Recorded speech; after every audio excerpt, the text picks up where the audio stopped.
Good day, everyone. My name is Florence Sokolona. Welcome to our English First Additional Language Senior Phase. Today's topic is writing principles. This topic is writing principles. So the purpose of this presentation is to briefly teach learners on the aspects of writing and presenting with regards to producing different texts and their uses. We will be focusing only on one type of essay and one type of translational text. The process includes rewrite, it includes evidence, organize, draft, revise, and proofread. Let's first check on the background of CAPS when concerning the writing and presenting. Writing is a powerful instrument of communication that allows learners to construct and communicate thoughts and ideas coherently. Frequent writing practice across a variety of contexts, tasks, and subjects enables learners or students to, which is appropriately scaffolded using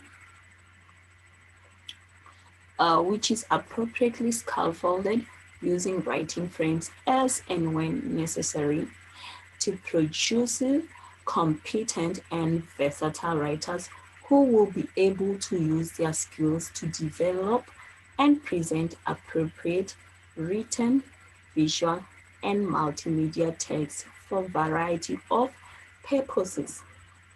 Writing is important because it enables learners or students to think about grammar and spelling, and it encourages learners or students to process the language, to speed up language acquisition, and increases their accuracy.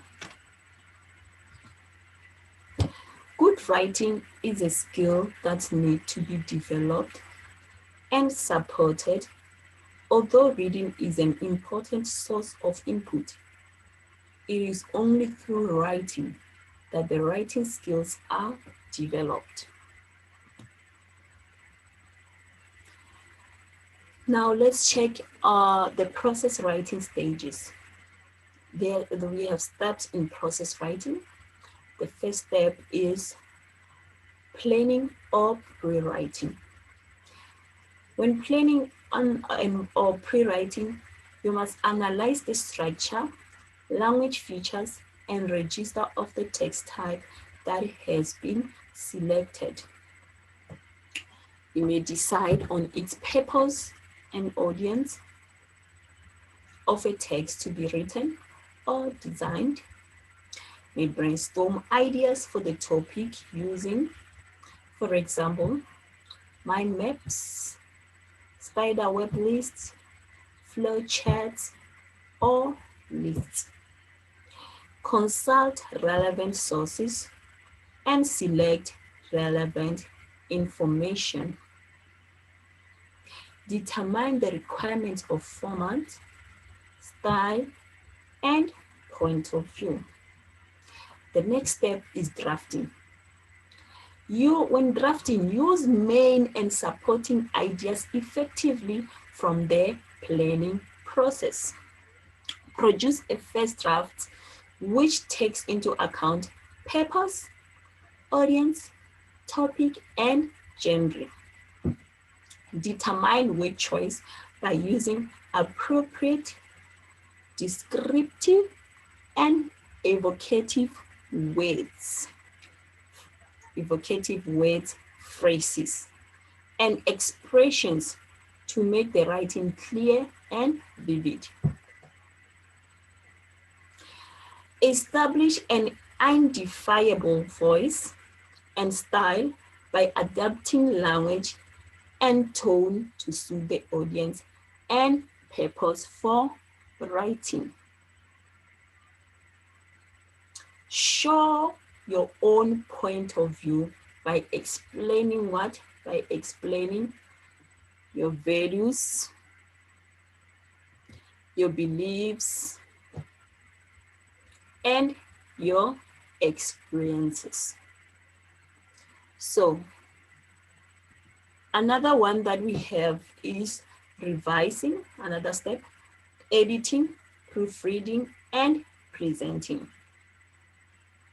So you should read drafts critically and get feedback from other classmates or from the teachers or from the stakeholders, the school stakeholders.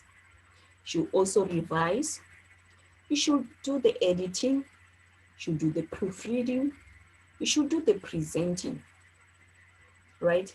And also use grammar, please. This is very important. Use grammar, spelling, and punctuation correctly. Prepare the final drafts, including layout, for example, headings and fonts. Lastly, present your text. Present the text. So first, let's check the type of text that you will be presenting. We have two types of texts. First is essays. Secondly, we have transactional writing. And moreover, under essays, we have the kinds of essays, they are not the same. We have the narrative essay, we have the descriptive essay, we have the expository essay, argumentative essay, discursive essay, and reflective essay. We'll discuss them next time, but today, as I said, we'll only focus on one type of essay. We'll see it as we continue. So let's move to transactional text or transactional writing. Under transactional writing, we have longer transactional writing text and shorter transactional writing text. And then on the longer transactional text, we have official letter, we have friendly letter, we have internal memorandum, we have writing a short article, we have agenda and minutes of the meeting, we have speech, we have dialogue, we have interview, we have review, we have newspaper, we have magazine article, we have newspaper column, we have curriculum vitae, also known as CV. We have obituary that they use at the funerals. We have brochure for companies, for schools. We have editorial for magazines and blogs. Okay, and then under shorter transactional text, we have invitations, we have diary, we have postcards, we have direction, we have instructions, we have advertisement, we have flyer, we have poster, we have filling in a form, we have writing an email and sending a fax. Those are transactional writing. Okay, now let's move on. Let's check the difference between an essay and transactional writing. An essay is an extended piece of writing in which a writer expresses his or her point of view on the topic given. The length of text ranges from 200 to 250 words for English second additional language, 250 to 300 words for English first additional language. Sorry about that for additional language. And then,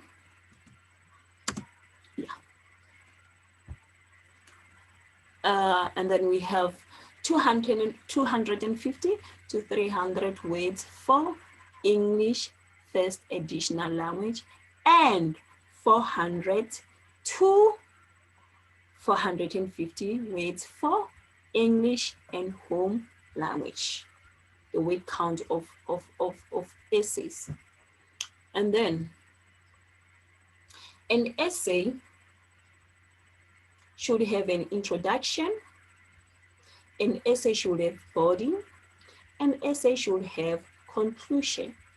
So we'll have a brief explanation of each as follows. Introduction. The introduction should catch the attention reader. It should be catchy, okay? It should define the topic and briefly tell the reader what the essay will be addressing. And we also have body. The body compromises the full content of the body. The body is the core. The body must be divided into paragraphs, each of which must pursue a specific idea to the end. The writer must address all the ideas she or she wanted to address, keeping to the topic. Let's look at conclusion. Okay, again, a body is divided into paragraphs, if not one, okay? So conclusion. The conclusion is the ending, the rounding off of the presentation. It should tie up all that was presented by the writer. A parting shot that justifies the writer's point of view, okay? And is the end. Conclusion is the end, and the writer must not bring in any new information, because conclusion sums up the introduction and the body. It sums up the topic of the entire essay, okay? So now, whereas transactional texts are either a response and they present various ideas of a particular argument, the structure is careful. I mean, transactional writing are either a response or an initiation of a response, as implied, and these are transaction texts. Like, for example, a friendly letter of appreciation will possibly yield a response, as much as a speech will get the audience won over or yelling in disagreement. Transactional texts are divided into longer and shorter texts. And we had examples of transactional texts which are longer and shorter, okay? So now, moving on, we have an example of an essay, one type of an essay, which is discursive essay. A discursive essay tends to be more balanced and present various sides of a particular argument. The structure is careful and clearly planned. Tendency is towards objectivity, but the writer can be personal, while emotive language is possible. The best arguments here are won because they make good, reasonable sense. The conclusion leaves the reader in no doubt where the writer stands. The conclusion. So, a discursive essay aims to give an objective and a balanced view of both sides of an argument. Consider various aspects of the topic under discussion. Present opposing views impartially. Balance the arguments for and against. Writing must be lucid, rational, and objective. Make well-reasoned and well-supported statements. Use an unemotional and convincing tone without being condescending. Conclude with an indication of particular opinion. Let's have an example of our discursive essay. The topic here. Let's look at the topic. Should they ban mobile phones in public schools? Society has mixed the use of mobile cell phones in public places like restaurants and cinemas. However, there were almost, let me just move this. Yes. Okay. Society has mixed the use of mobile phones in public places like restaurants and cinemas. However, they were almost unknown 20 years ago, whereas these days they are almost part of everyone's life, and the world will feel a strange place without them. This is our introduction. It is catchy because we said the introduction should catch the reader's attention, and it should also define the topic, and it should briefly tell the person reading what the essay will be addressing. So let's move on. Let's read again.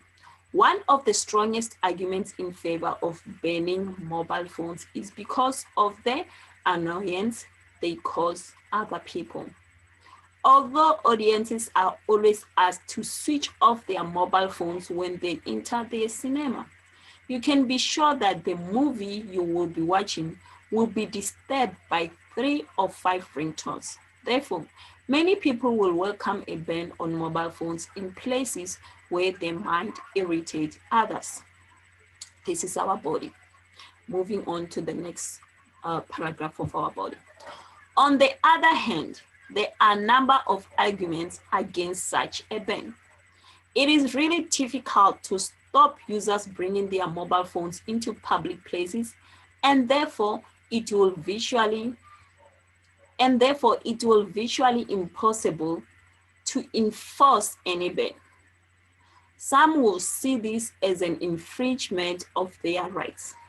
They will strike. Some will even stop going to certain places, and the owners of restaurants and cinemas will lose customers. And others will say they need them in a place of emergencies, of which is true. Emergencies happen, you'll never know. Perhaps the most important point is that in spite of all the disadvantages, many people these days simply feel that they are not able to live without their mobile phones. When they are eating, they are on their mobile phones.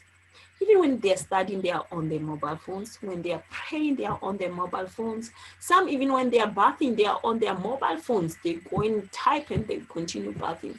So some, they feel like there's no life without their mobile phones. So this is our body. Let's move on to the conclusion. It seems, remember we said the conclusion does what? It is the ending and it rounds off the entire essay. It seems to me that a ban on mobile phones will be pointless. A way around any ban will be found, although the use of mobiles should be discouraged in places like restaurants and cinema rooms, unless it is absolutely necessary. Imagine you are watching your very nice movie. When you left your house, you wanted to be in a calm place, and you are there watching a movie in the cinema, and suddenly someone's phone is peeping very high. Or you go to the restaurant, you want to eat your food at peace, and someone is busy shouting on the phone, or someone's phone is busy ringing in and out. This is what I mean. However, there will always be someone who thinks their call is much more important than other people's peace and quiet. You see, this is our conclusion. It rounded off the whole essay, and it ties up it ties up the body and the introduction, and it joins together with the topic. Okay. So you see here that the writer didn't add any new information. The information is still about the ban of mobile cell phones in public schools. Now let's move on to transactional text. Let's move on to transactional text. Let's look. The example that we'll have, because on the essays we had a discursive essay as our example. So on the transactional text, we also have a shorter transactional text, which is a poster. So let's look at a poster. A poster can take a variety of forms by making use of slogans and logos. The poster usually have a visual design element, and it uses advertising techniques. It used design to make the poster or the flyer eye-catching and also memorable, something to remember when you passed that poster was talking about this and that. And then it is figurative. It uses figurative language, and it uses poetic devices to create an impact, and it makes the language memorable. For example, metaphor, simile, alliteration, repetition, rhyme, and rhythm. Now let's look at the example here. We have our poster here. You can see that on our poster, we have, it's that time of the year. What did we say about the poster? We said the poster, it does what? It attracts. It's that time of the year. Immediately when you hear it's that time of the year, or when you see it's that time of the year, it is catchy now. Do you see? You want to see what's happening in that time of the year. Heritage ifigile, heritage it's here. We said it make the language memorable. Heritage ifigile, heritage is here. By using what? The metaphor, the simile, the alliteration, repetition, rhyme, and rhythm. Heritage ifigile, heritage is here. Do you understand? And then another thing that we said about the poster, let's continue reading. Be there, do not miss out. Get it first. Great deal. MTN, Sunday World, Radio FM, First National Bank, and the Department of Recreational with Department of Art and Culture. So before we even continue reading, do you see there was an advertisement here? We said it uses an advertising techniques, you know. Check now. Be there. Do not miss out. Get it first. Great deal. Now you can see MTN, Sunday World, Radio FM, and First National Bank. There's a bank that is advertising itself as a sponsor. There's an MTN, there's Sunday World, and there's Radio FM. All of them, they are companies, and they are using this poster as a form of advertisement. But you can tell that they are sponsoring that particular event, but they should be advertised, okay? So now, the Department of Recreational with Department of Art and Culture invite you to an amazing African experience of spoiling yourself while saving with F&B. You can see that now these companies are teaming, and now the other is advertising the other. We know that all these things of traditional work, they are being hosted by the Department of what? Art and Culture. But now you see, or you can see that it's working with what? You can see that it's working with other companies as sponsors, and they too should be advertised.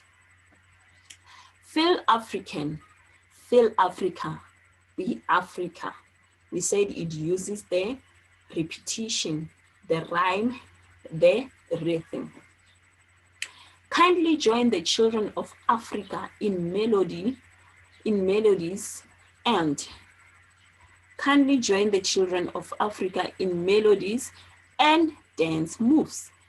Venue, now it's giving us the details.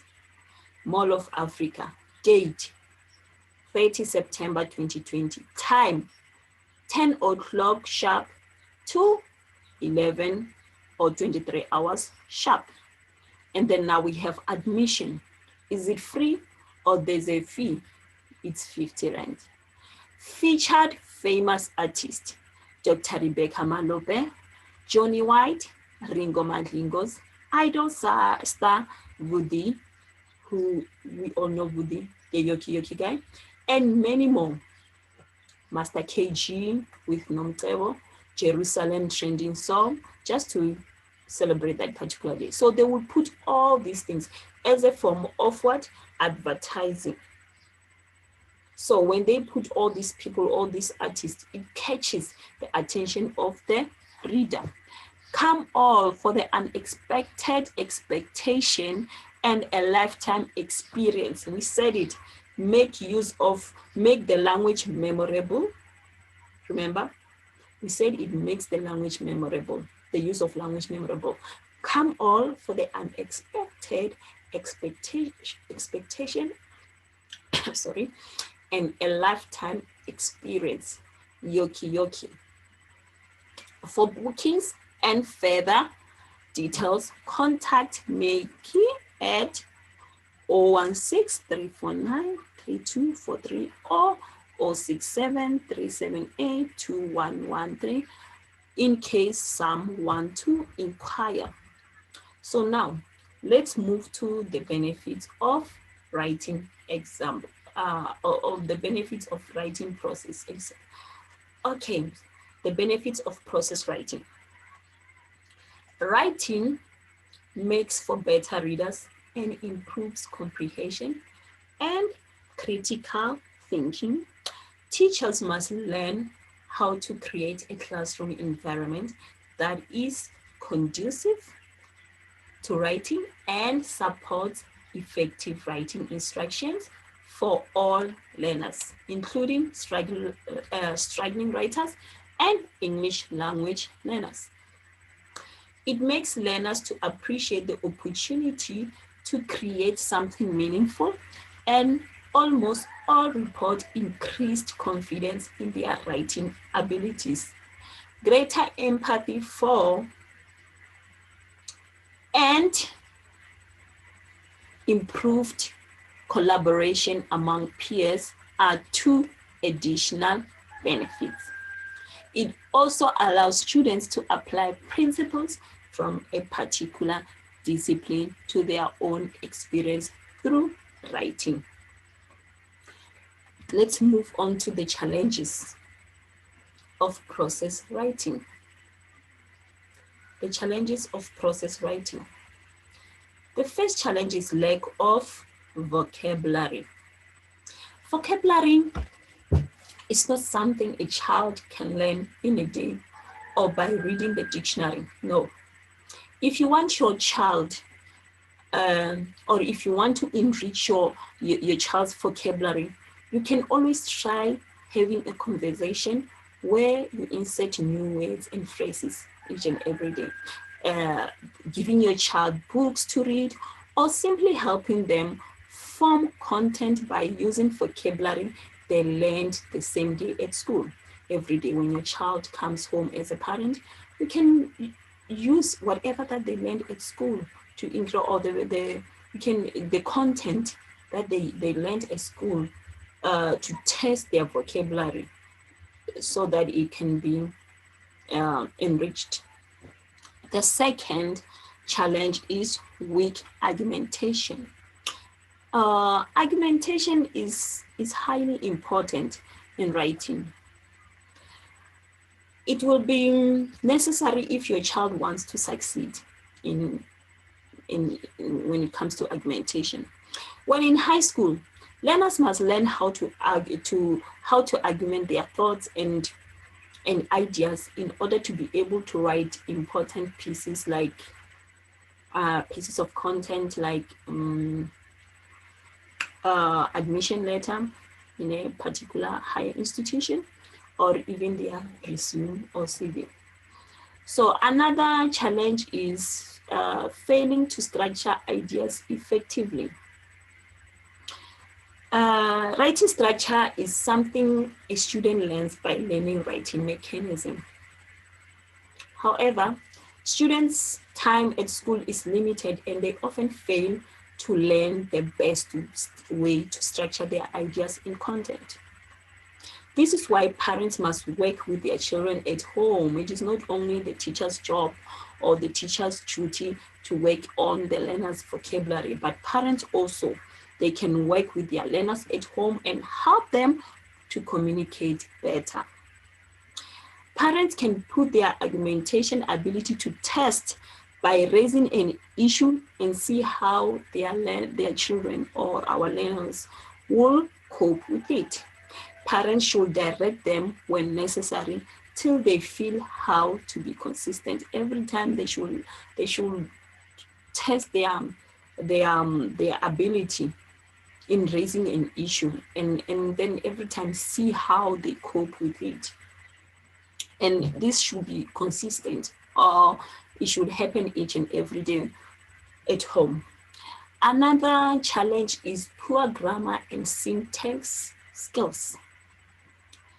You can easily notice the progress your child makes in terms of grammar and syntax if you listen to them and if you point out the mistakes they make.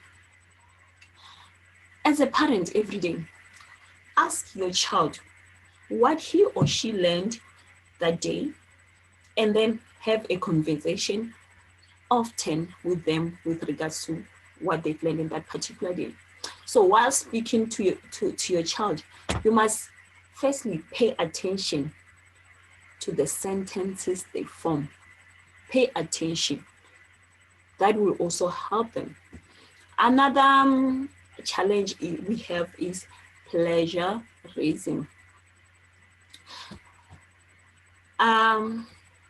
Plagiarism is not only frowned upon, but it is forbidden too.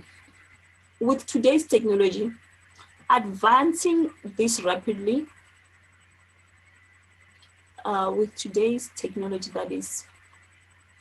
advancing rapidly, detecting plagiarism is now easier than ever. Teachers will surely try to explain this to your child, but you as a parent must make sure that they understand how important unique content is. If you see that your child has a gift of writing, make it known to them. Make them realize how important is a unique content in order for them to succeed in this process writing. Formatting and resource organization is another challenge. In order to get success, a paper should be properly formatted. All sources used must have good organization and be cited in a way suitable for the type of paper. And make sure that your child has this clear and formats all papers in the way requested by their teachers. If your child comes and then come back home and they need your help, make sure that the format that they are using is the one that is requested by their teachers. So simply check their papers before the delivery date. Make sure it is enough to help them to understand what they did wrong. So another challenge that we have is formatting and resource organization. Let's check. In order to get, the last one is hard and familiar topics. The majority of students will feel lack of knowledge about a certain topic, right? So when this happens, it is your job as a parent to help them understand the topic. And it is your job to teach them how to research to get the necessary information to form their opinions correctly. Also, high school is a key point in a learner's education because of the importance it carries in terms of writing skills. It is crucial, it is very important to develop these skills for the future. But learners often encounter challenges in terms of writing. And you can only realize this, you can only notice this when learners come to secondary. In order to help them Parents also at home need to understand these challenges, and parents need to learn the best way to face them in order to help their children. So these are all the challenges of process writing that learners may encounter. So we are now on our conclusion. Our conclusion now is process writing is a method of explaining the writing task into different parts of component. So it is very, very, very important to stress to your learners that writing should be tackled as a process rather than a product. Learners should be taught that writing doesn't just happen. It doesn't just happen. You just don't wake up today and say you want to start writing. You want to be a writer. You want to write the blogs. You want to write the reviews and stuff. No, writing doesn't just happen. Writing is planned. And as time goes, as you keep on writing, writing develops gradually. And as it develops gradually, the more you write, the more it takes shape as it grows. Thank you. So our references today. Okay, before we move into references, I have 3 questions that I want to probe, and then you will ask yourself these questions. And then when you are done asking yourself these questions, then you'll be able to know where you got wrong, which side you understood, and which side you still need more information. So the first question is, in which step of writing process do you make plans for approaching your writing? So this is a multiple choice. The first one is brainstorming, editing, drafting, and revising. You choose one. Secondly, what is the first thing a learner must do when starting the writing? Brainstorm about the topic, revise the draft, edit the draft, create a draft. You choose one. Lastly, what is the first step in writing process? Pre-writing, editing, or publishing? You choose one there. This will be able to help you in knowing where you understood and where you still need information when it comes to the principles of writing. The references for today that we have on this guide is CAPS 2011 Department of Basic Education and Guide for Teaching and Writing SA and Transactional Text English DBE, and our website timeforwriting.com. Thank you very much, and I hope we understood each other. Until we meet next time. Sharp. Bye.